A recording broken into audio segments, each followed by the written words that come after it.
Hello, class ninth.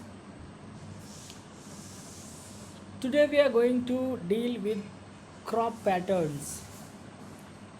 Different patterns are used to maximize the production of crop field.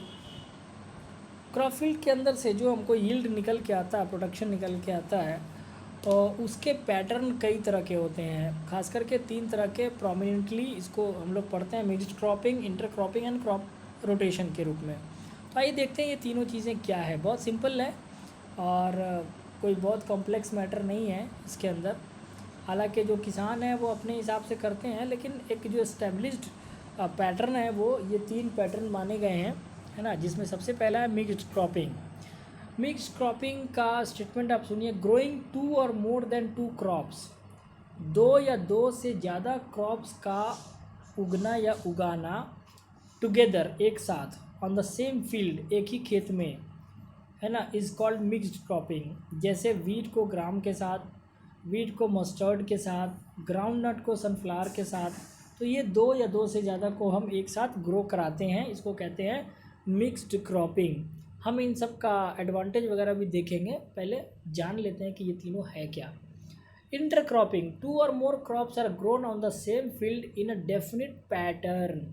Intercropping का मतलब होता है कि डिफरेंट पैटर्न पर इसको हम उगाते हैं। एक रो बना देते हैं कि देखो ये वाला जो रो है इसमें ये वाली फसल, और उसके ठीक बगल में दूसरी वाली रो में दूसरा फसल, फिर पहला वाला, फिर दूसरा वाला, फिर पहला वाला, फिर दूसरा वाला। इस तरह से हम ना इंटरक्रॉपिंग जो है वो लगाते हैं।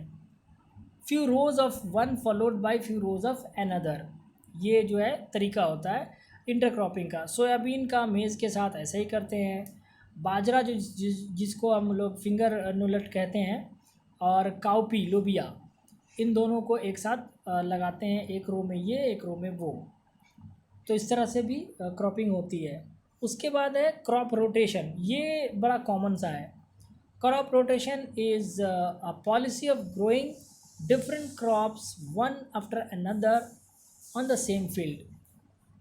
If some crop is grown again and again in the same field, same nutrients are extracted from the soil again and again.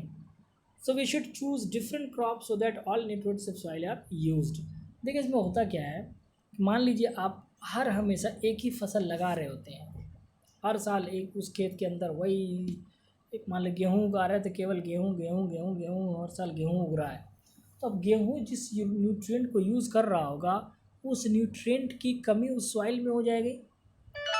लेकिन अगर हम ऐसा नहीं करते हैं, ठीक है ना, एक सीज़न में कोई और, दूसरे सीज़न में फिर दूसरा, फिर तीसरे सीज़न में तीसरा, फिर वापस फिर पहला, फिर दूसरा, फिर तीसरा, इस तरह से क्या होता है कि जो न्यूट्रिएंट एक क्रॉप के उसमें यूज़ होता है वो सेकेंड वाले टाइम में स्टोर हो रहा होता है, थर्ड वाले टाइम में भी स्टोर हो रहा होता है। तो इस तरह से सॉइल की फर्टिलिटी जो है ना वो हम बना के रख पाते हैं, ठीक है।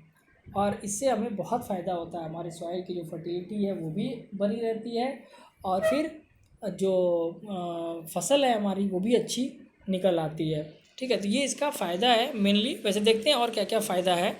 सॉइल की फर्टिलिटी मेंटेन हो जाती है, पेस्ट और वीट को भी हम कंट्रोल कर पाते हैं। Several crops can be grown in succession with only one soil preparation. तो एक बार सॉइल को प्रिपेयर करके हम कई क्रॉप्स एक साथ एक के बाद एक उगा सकते हैं।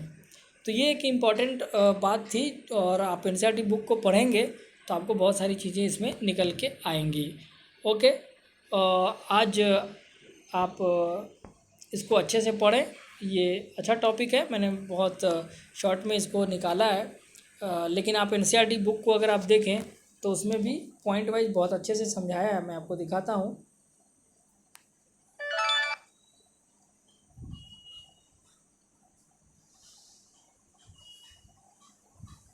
देखिए इंटरक्रॉपिंग के अंदर ये फिगर्स दिए हुए हैं, इन फिगर्स को देखिए। इंटरक्रॉपिंग का बहुत अच्छा ये एग्जांपल दिया है। आप यहाँ क्रॉपिंग पैटर्न्स में आप देख सकते हैं मिक्स क्रॉपिंग। ये जो भी एग्जांपल हमने दिया है वो यहीं से है, ठीक है। इंटरक्रॉपिंग को आप देखिए यहाँ पर, depending upon the duration crop rotation is done for different crop combination. Availability of moisture and irrigation facilities decide the choice of the crop to be cultivated one after the other, है ना। एक को harvest करते हैं तो दूसरा को उस समय लगाने का समय होना चाहिए, है ना। इस तरह से सीक्वेंस बना करके हम उसको यूज़ करते हैं। If crop rotation is done properly then 2 or 3 crops can be grown in the same year with good harvest. अगर इसको हम इसमें सामंजस्य बिठा पाते हैं तो हम एक ही सीजन में यानी एक साल में ही 3-4 फसल एक ही फील्ड से हम निकाल सकते हैं। तो ये इसका बेनिफिट है। अगले सेशन में हम लोग देखेंगे क्रॉप प्रोटेक्शन मैनेजमेंट को, ठीक है। तो आप प्रोटेक्शन कैसे करते हैं उस चीज़ को देखेंगे कल, ठीक है। Okay, thank you.